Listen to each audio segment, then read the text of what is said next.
que vayamos rápidamente a la palabra del Señor en el libro de Segunda de Timoteo, capítulo 4, versículo 8. Segunda de Timoteo, capítulo 4, versículo 8. Dice el apóstol Pablo: por lo demás, me está guardada la corona de justicia, la cual me dará el Señor juez justo en aquel día, y no solo a mí, sino también a todos los que aman su venida. Amén. ¿Cuántos aman la venida del Señor? ¿Y qué quería decir Pablo con amar la venida del Señor? La última reunión que tuvimos aquí de responsables hace un par de semanas, el pastor Esteban nos compartía sobre los distintos avivamientos que ha habido y que dieron origen a las asambleas de Dios y al movimiento pentecostal, donde había un énfasis en la segunda venida de Cristo, ya que la segunda venida de Cristo da un sentido de urgencia a la predicación del Evangelio. La segunda venida de Cristo es una de las doctrinas fundamentales de la fe cristiana. Pero lamentablemente hoy predicamos muy poco sobre esta bendita esperanza que tenemos en el Señor, cuando deberíamos de hacerlo más, porque es nuestra esperanza. Amén. Un día estaremos para siempre con el Señor. Escuchamos todo tipo de mensajes que intentan cubrir todas las necesidades de los oyentes, pero quizás las predicaciones escatológicas o de los últimos tiempos, de los últimos días, resultan ser las más escasas.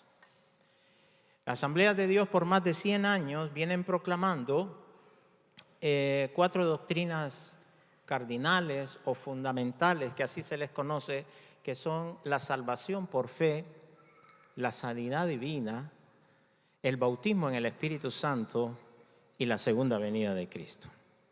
Y a pesar de esto, esta última es la que menos tenemos en cuenta a la hora de preparar un sermón para la iglesia. ¿Qué tal si os hago una pregunta y os dijera, si yo dijera en esta tarde, ¿y si mejor nos quedamos aquí? ¿Qué me responderíais? ¿Diríais amén a esa pregunta? ¿Y qué os parece si mejor nos quedamos aquí? Esta es una pregunta que nadie se haría, por ejemplo, en medio de una mudanza. ¿Cuántos se han mudado alguna vez aquí? ¿A quién le gustan las mudanzas? Son terribles, ¿verdad? Son estresantes. Pero nadie se haría esta pregunta porque a pesar del trabajo que esto significa, se entiende que el cambio será para mejor, aunque en algunas ocasiones las mudanzas son para peor.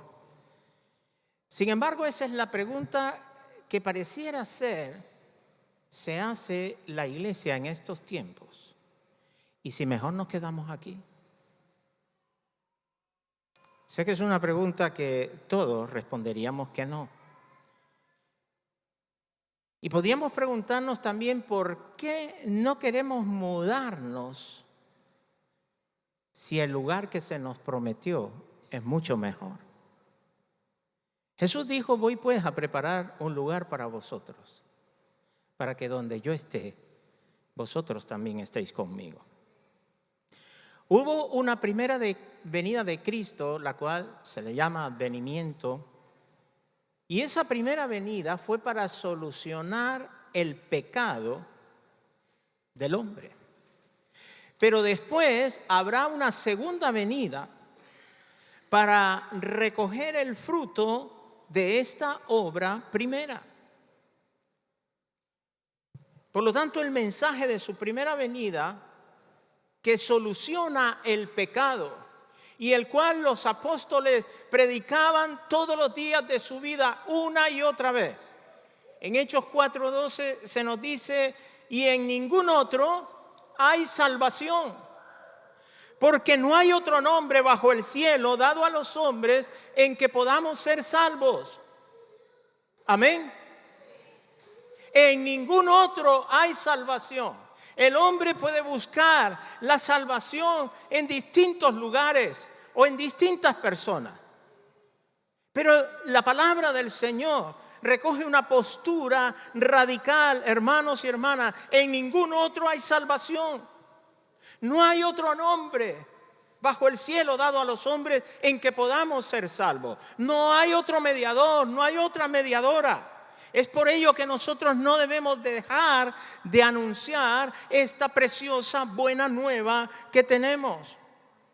Cuando Pedro y Juan, después de ese maravilloso milagro que ocurrió en el templo llamado La Hermosa, donde un hombre cojo de nacimiento que tenía más de 40 años, y entonces Pedro le dijo: no tengo plata ni oro, pero lo que tengo te doy. En el nombre de Jesucristo, levántate y anda. Y esa sanidad trajo tal revuelo que fueron llevados ante los sacerdotes. Y ante la evidencia que no podían negar, aún con la evidencia, ellos les prohibieron hablar en el nombre de Jesús. ¿Y cuál fue la respuesta de ellos?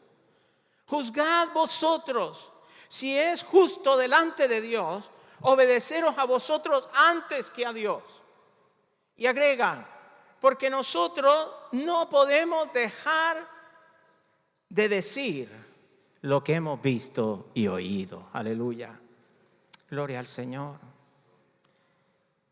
Pero hay momentos en los cuales nosotros sí dejamos de decir lo que hemos visto y oído y permanecemos callados.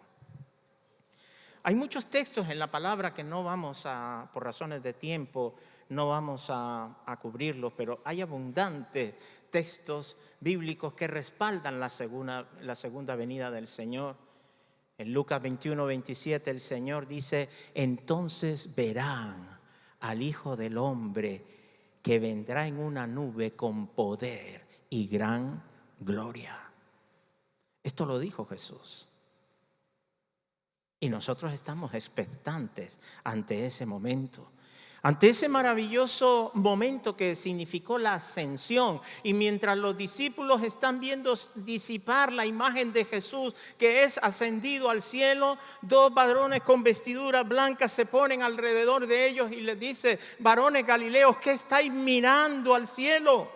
Este mismo Jesús que ha sido tomado de vosotros al cielo, así vendrá como le habéis visto ir al cielo. Gloria a Dios. Y esa es nuestra esperanza. Hebreos 9:28 dice: así también Cristo fue ofrecido una sola vez para llevar los pecados de muchos. Esa es la primera venida. Y aparecerá por segunda vez sin relación con el pecado para salvar a los que le esperan. ¿Cuántos esperan al Señor? Gloria a Dios. Si analizamos el texto inicial de 2 de Timoteo 4:8 y su contexto, Pablo es consciente que su vida ha llegado al final. De hecho, 2 de Timoteo fue su última carta antes de morir como un mártir por la causa de Cristo. Y en 2 de Timoteo 4:6 Pablo dice: porque yo ya estoy para ser sacrificado y el tiempo de mi partida está cercano. Qué seguridad, qué convicción. Él sabía que iba a ser sacrificado. Él sabía que el tiempo de su partida estaba cercano. Esto era inamovible. No hay registro de oración de Pablo que dijera: Señor, por favor, que no me pase esto. A lo mejor lo hizo. ¿Qué sentirías si vas a ser sacrificado? ¿Alguien de los que está aquí presente en alguna ocasión ha corrido el peligro de que le digan: te vamos a matar?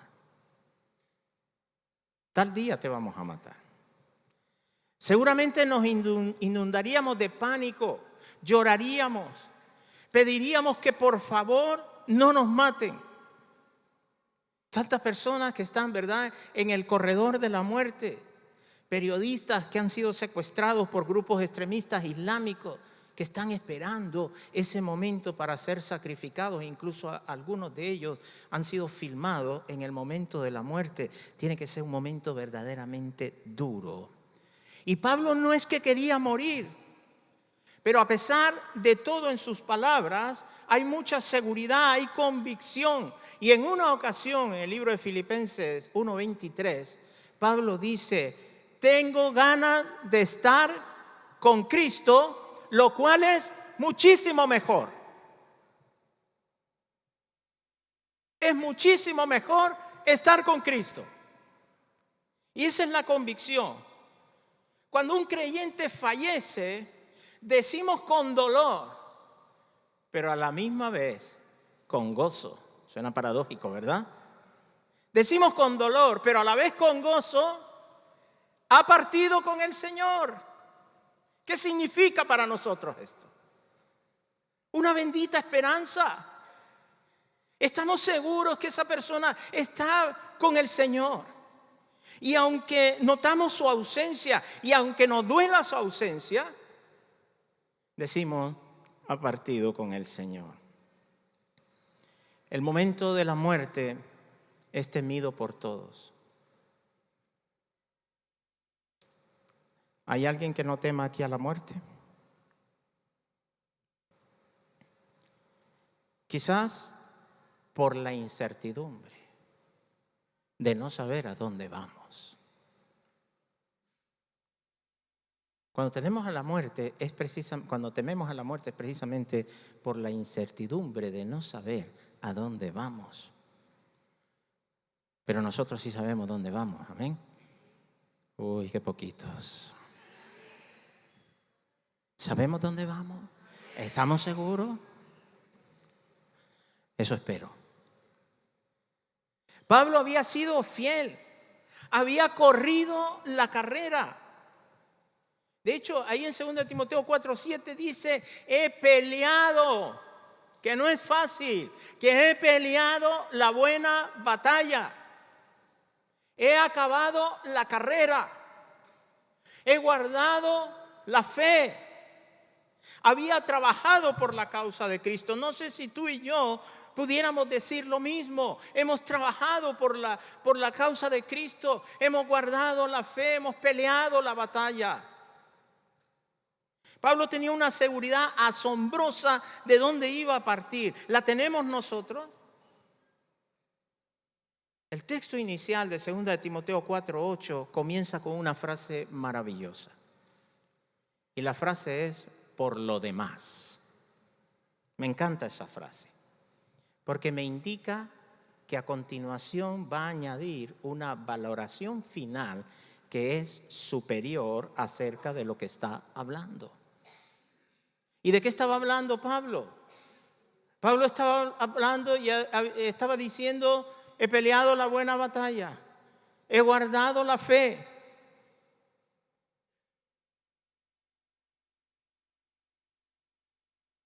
Y a pesar de eso, y de que he acabado la carrera, ahora viene un por lo demás, algo superior. Y aunque lo he pasado mal en la carrera, y aunque lo he pasado mal en la batalla, y aunque lo he pasado mal guardando la fe, él dice: como consecuencia de ello, me está guardada la corona de justicia, la cual dará el Señor juez justo en aquel día. Bendito sea el Señor. Estaba completamente seguro que le esperaba la corona de justicia que le daría el Señor. Pero algo que me quebranta de una manera asombrosa es que Pablo dice: y no solo a mí, aleluya, no solo a mí, sino ¿a quiénes? A todos los que aman su venida. Gloria a Dios. Por lo tanto, ¿qué es amar su venida? Quiero hacer un símil entre la segunda venida del Señor y cuando esperamos a un familiar que lleva mucho tiempo ausente. Y los hermanos que vienen de otros países me pueden entender mejor. Yo recuerdo cuando en los años 90, incluso a principios del 2000, cuando yo por fin podía reunir algo de dinero y poder viajar a mi país, a lo mejor habían pasado 6 o 7 años, sin ver a mi madre, sin ver a mis seres queridos. Y cuando yo cogía el teléfono, cuando ya estaba seguro que iba, llamaba por teléfono y le decía, mamá, que voy para allá. ¡Wow! Entonces comenzaba un tiempo de preparación, una limpieza general de la casa. Aquella pared que aparentemente no necesitaba pintura, sí la necesitaba. El pensar en una comida especial para ese día. Le comentaba a los cercanos y a los no tan cercanos, llamaba a la familia y preparaba el terreno para contárselo a otros que aún no conocía. ¿Por qué? Porque la noticia era muy especial. Yo recuerdo en los años 90, yo solía ir a comprar carne para Peniel a un sitio y llegué a esa carnicería y mientras me estaban atendiendo llegó una mujer mayor con un carrito de la compra. Y cuando llegó con ese carrito y entonces ella, claro, tenía que ponerse a esperar, ¿verdad? Entonces solamente le dijo al hombre, mire, le dice, yo no me voy a llevar nada ahora, pero quiero preguntarle si usted tiene cordero. Le dice, sí, señora, aquí tenemos cordero. Dice, verá usted, es que mi hijo viene. Mi hijo lleva 8 años sin venir a Córdoba. Llevo tanto tiempo sin verlo y a él le encanta el cordero y yo le voy a preparar un cordero. Y entonces, vale señora, pues usted se viene. ¿Cuándo va a venir? Era más o menos septiembre. Y dice, no, mi hijo viene a principios de diciembre. Le dice, señora, pero si falta mucho tiempo. No, verá usted, pero es que lleva tanto tiempo y yo quiero asegurarme de que usted va a tener cordero para esa fecha. Que no se preocupe, que aquí siempre hay. Pero la señora seguía y aquel hombre se estaba poniendo nervioso. Y cuando por fin aquella mujer se fue hablando y se regresaba y así, pero ella a mí sinceramente me dio tanta alegría verla así. Pero aquel hombre dijo, ¡fu! ¡Qué pesada! A mí qué me importa que venga su hijo. Y yo ya no me pude quedar callado y le dije, a ti no te importa, pero a ella sí. Para ella es muy importante. Viene un ser querido y ella ha escogido prepararle lo mejor. Podemos decir que cuando todo este conjunto de cosas suceden, es que estamos amando el regreso de un familiar querido. Quizás no lo decimos verbalmente, decimos estoy amando el regreso de mi ser querido, porque el amor no es cuestión de decir amo el regreso, sino lo demuestro con los hechos. Yo puedo decirle a una persona te amo, pero a lo mejor le estoy demostrando todo lo contrario. El amor se expresa con hechos. ¿Qué sucede cuando a nosotros se nos dice que Cristo viene? ¿Cómo reaccionas ante esto? El apóstol Pablo en 1 Tesalonicenses, cuando habla de la venida del Señor, dice, no quiero, hermanos, que ignoréis. Y está hablando a la iglesia, no podemos ignorar esto. No quiero que ignoréis acerca de los que duermen, para que no os entristezcáis como los que no tienen esperanza, porque el Señor mismo, con voz de mando, con trompeta, descenderá del cielo. Y los muertos en Cristo resucitarán primero. Luego nosotros, los que hayamos quedado, seremos arrebatados en el aire y estaremos para siempre con el Señor.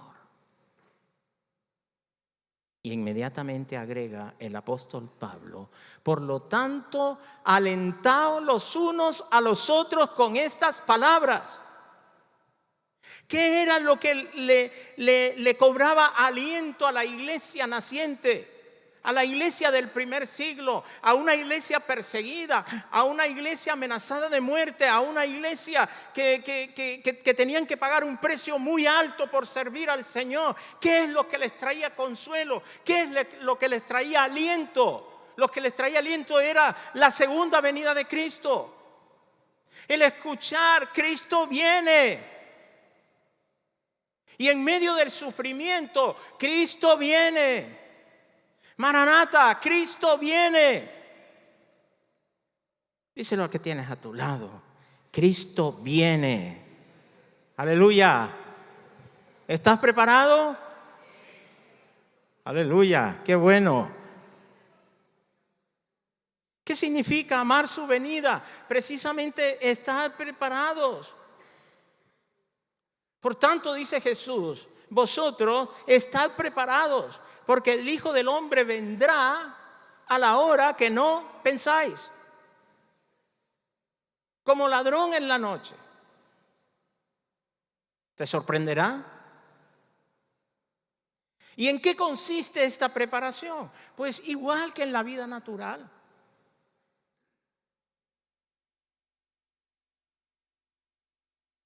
Hay 3 aspectos que quiero resaltar.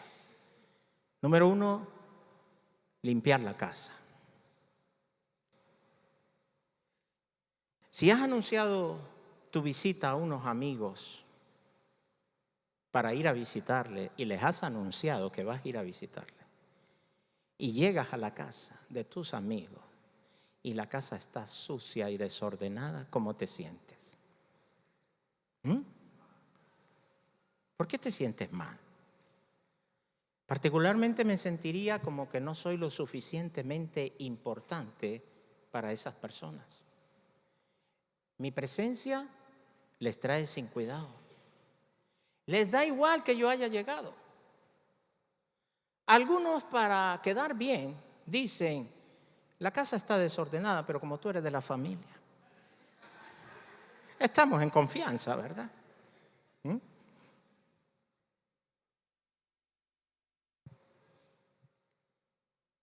La Biblia dice que tú y yo somos casa de Dios. La presencia de Dios habita en nosotros. ¿Y cómo debe de estar esa casa? ¿Cómo? Limpia. Aleluya. Limpia. ¿Qué nos limpia a nosotros? La sangre de Cristo. Eso es lo que nos ha limpiado del pecado, nos ha redimido. Vosotros estáis limpios, le dijo Jesús a los discípulos. Limpios estáis, aunque no todos. Y esto me confronta. Jesús reúne a los 12 y le dice: vosotros estáis limpios, aunque no todos. ¿Sabes? Yo puedo venir a la iglesia porque Jesús tuvo gente cercana a Él, pero no todos estaban limpios. Y en clara referencia a Judas, que le había de entregar. Puedo venir a los cultos fielmente. Puedo identificarme con las actividades de la iglesia, pero a lo mejor no estoy limpio. Hay suciedad en mi vida. Me encantaba cuando Noemí leía el texto de Salmo 51, donde un hombre cercano a Dios, donde un hombre conforme al corazón de Dios, dice: lávame más y más de mi maldad, porque la limpieza es una acción continua. No se trata que un día yo fui limpio. No, necesito limpiarme todos los días, porque el andar en el camino del Señor muchas veces me ensucio y necesito limpiarme. Y dice el Señor, dice aquí David, dice: lávame más y más de mi maldad y límpiame de mi pecado. Purifícame con hisopo y seré limpio. Lávame y seré más blanco que la nieve. Si queremos ser instrumentos de Él, tenemos que buscar estar limpios. Pablo le dice a Timoteo también, así que si alguno se limpia de estas cosas, será instrumento para honra. ¿Cuántos quieren ser instrumentos del Señor? Santificados, útiles al Señor y dispuestos para toda buena obra. Le dice Pablo, Timoteo, huye de las pasiones juveniles, sigue la justicia, la fe, el amor y la paz con los de corazón limpio, invocan el nombre del Señor. Estar preparados. Amar la venida del Señor es buscar la limpieza todos los días de mi vida. Amén. Amar la venida del Señor es prepararle una comida especial. El Señor compara el estar en comunión con Él con cenar. Qué interesante, ¿verdad? ¿A cuánto le gusta ir a cenar? Un momento, y si te invitan mejor, ¿verdad? Un momento de relación, de una relación especial. Me gusta cuando los hombres, ¿verdad?, tienen su tiempo aquí de compartir, de orar y después se van a cenar, ¿verdad? Y sin duda alguna creo yo que allí es un momento especial donde se intensifica, se incrementa esa relación y esa comunión. El Señor dice, he aquí, yo estoy a la puerta, ¿y qué? Y llamo. El Señor está llamando a tu puerta. Si alguno oye mi voz, dice el Señor, y abre la puerta, entraré a Él y cenaré con Él y Él conmigo. Aleluya, relación con el Señor. Necesitamos esa preparación, esa comida especial. ¿Qué comida le estás preparando tú al Señor? La mejor comida es una relación especial con Él. Jesús nos dio ese ejemplo cuando Jesús llega a Samaria y se sienta en el pozo de Jacob, tiene hambre y manda a sus discípulos al pueblo a comprar comida. Y en eso llega una mujer samaritana y ya sabéis el diálogo que Jesús tiene con esta mujer. Y cuando los discípulos llegan, dice que le rogaban y le decían, maestro, come. Y la respuesta de Jesús fue, mi comida es hacer la voluntad del que me envió y acabar su obra. Esa es mi comida, hacer su voluntad. Al Señor le agrada estar contigo. Dice que cuando escogió a los discípulos, los escogió para que estuviesen con Él y para enviarlos a predicar. ¿Te agrada también a ti estar con el Señor? Amar la venida del Señor. Y por último, es contar la buena noticia. Jesús le dijo al gadareno, después de haberlo liberado, qué milagro tan sorprendente, ¿verdad? Ese hombre atado por el diablo, que lo ataban con cadenas, grillos, que no eran capaces de sujetarlo. Andaba desnudo, vivía en los sepulcros. Y de repente el Señor hace un milagro maravilloso en él. Y cuando este hombre es liberado, lo primero que hace es querer irse con Jesús, porque Jesús fue expulsado de esas tierras. Y este hombre dice, yo me quiero ir contigo. Y Jesús le dijo, ve y cuenta a los tuyos cuán grandes cosas ha hecho el Señor contigo. Cuenta. Estamos contando. Qué hermoso es poder contar las maravillas del Señor. Tú y yo estamos llamados a contar las maravillas del Señor, a no callarnos. Pablo decía, ay de mí si no anunciare el evangelio, porque me es impuesta necesidad. ¿Cuál es tu necesidad? ¿Cuál es la necesidad que identificamos nosotros? Quizás las cosas materiales. Necesito un coche, necesito un piso, necesito esto, necesito lo otro. Ese es el centro de nuestra atención. Por eso hacía esa pregunta anteriormente. ¿Y si nos quedamos aquí?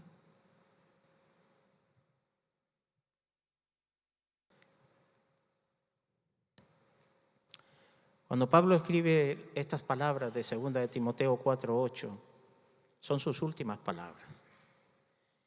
Y las últimas palabras de una persona en esta vida suelen ser las más importantes. Amén. Las últimas palabras de una persona, los últimos recuerdos o las últimas actuaciones van dirigidas no tanto a lo material, a lo que se queda aquí, sino que comienza a valorar cosas que a lo mejor antes no las ha valorado. La valoración nuestra son las cosas materiales.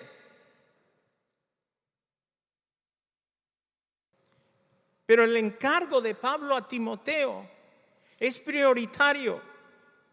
Y en 2 de Timoteo 4:2, Pablo le dice a Timoteo, Timoteo, que prediques la palabra. Que prediques la palabra. Que instes a tiempo y afuera de tiempo. Redarguye, reprende, exhorta con toda paciencia y doctrina.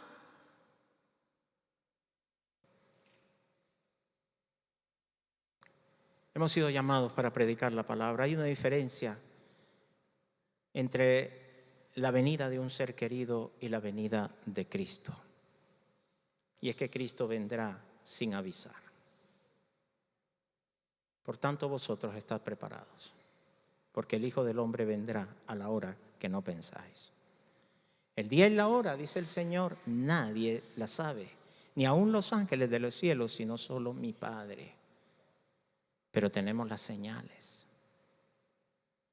Porque vendrán muchos en mi nombre diciendo yo soy el Cristo, y a muchos se engañarán. Y oiréis de guerras y rumores de guerra. Mirad que no os turbéis, porque es necesario que todo esto acontezca. Porque se levantará nación contra nación y reino contra reino. Y habrá pestes y hambre y terremotos en diferentes lugares. ¿Qué es lo que estamos viviendo? Pero ¿sabes qué dice la Biblia? Que esto será principio de dolores. Porque además os entregarán a tribulación. La palabra nos dice que muchos tropezarán. Por eso debemos de estar alertas y consagrados al Señor. Muchos tropezarán y se apartarán de la fe. Y por haberse multiplicado la maldad, el amor de muchos se enfriará. Pero el que persevere hasta el fin, este será salvo. Hermano, te animo a que perseveres hasta el fin. Pero la señal que más se acerca a su segunda venida, ¿sabéis cuál es? ¿Sabéis cuál es la señal? Mateo 24:14 dice, y será predicado este evangelio del reino en todo el mundo para testimonio a todas las naciones. Y entonces vendrá el fin. O sea, lo que determina el fin es el que la tierra sea llena de la palabra del Señor. Por eso Pablo, con sentido de urgencia, cuando escribía, le decía, hermano, orad por mí. No para que mis necesidades económicas sean suplidas. Orad por mí, dice Pablo, para que la palabra del Señor corra y sea glorificada como lo fue entre vosotros. Por eso nosotros hemos conocido al Señor, gracias a que un día nos predicaron, gracias a un día que nos hablaron de Cristo. Que el Señor bendiga a esas personas que un día tuvieron la valentía de hablarnos de Jesús. Que el Señor los bendiga. Que el Señor tenga misericordia de ellos. Yo recuerdo que yo tendría unos 13 o 14 años y estaba en la iglesia. Y un grupo de nuestra iglesia fueron a una misión a la selva de la Mosquitia. Selva de la Mosquitia era un lugar donde no se podía entrar de ninguna manera. Cogías una avioneta, te dejaba en un sitio y luego allí en unas lanchas hechas manualmente, pues te internabas, ¿verdad? Y un grupo de nuestra iglesia llegaron a ese lugar con gozo para predicar la palabra a esas personas que no habían escuchado el mensaje de salvación. Y llegaron allí, después de un recorrido terrible. Y cuando llegaron, la sorpresa, cuando ellos vinieron a la iglesia y compartieron lo que se habían encontrado, y ellos experimentaron una gran decepción. Y es que cuando llegaron a ese poblado de indígenas, desnudos completamente, cuando llegaron allí, ya había llegado la Coca-Cola.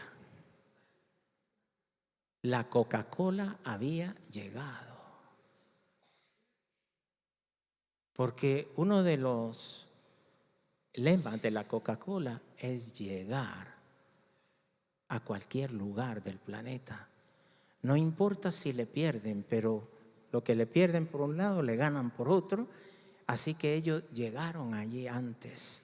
Y cuando llegaron estos hermanos para predicar el evangelio, la Coca-Cola ya estaba allí.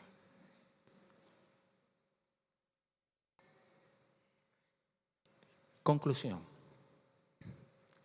Amar la venida del Señor es limpiar la casa. Estar en limpieza y santidad. Merece la pena. Amén.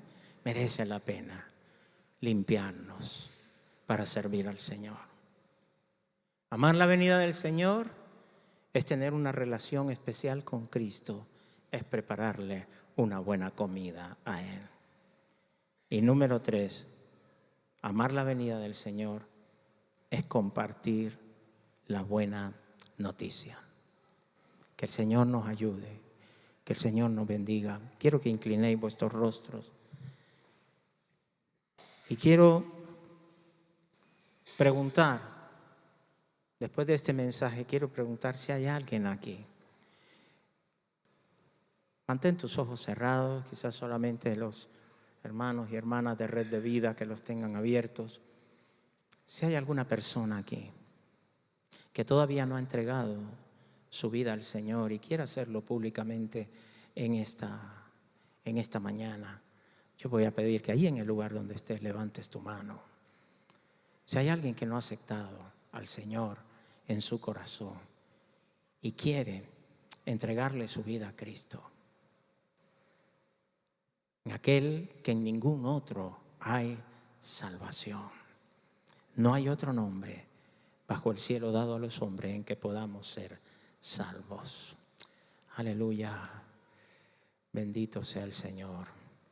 Amén. Veo algunas manos levantadas. Que el Señor os bendiga. Aleluya. Gloria al Señor.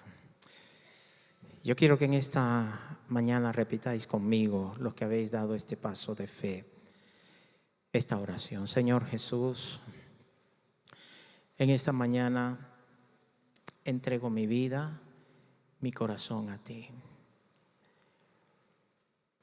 Te agradezco por haber muerto en la cruz del Calvario para darme salvación.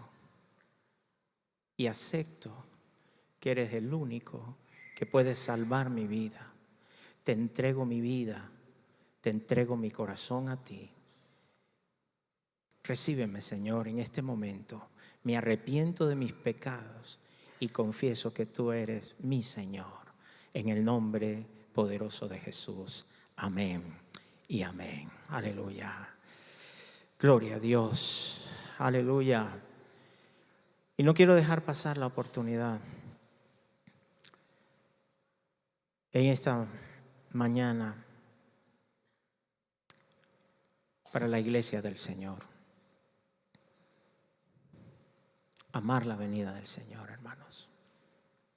Amar la venida del Señor es limpiar la casa. Es una acción continua. Necesitamos esa limpieza del Señor. Voy a pedir al grupo de alabanza que puedan pasar. Es prepararle ese tiempo de relación con el Señor, es cenar con Él. Amar la venida del Señor es llevar esa palabra preciosa, porque nosotros no podemos dejar de decir lo que hemos visto y oído. No podemos dejar de testificar lo que el Señor ha hecho en nuestras vidas.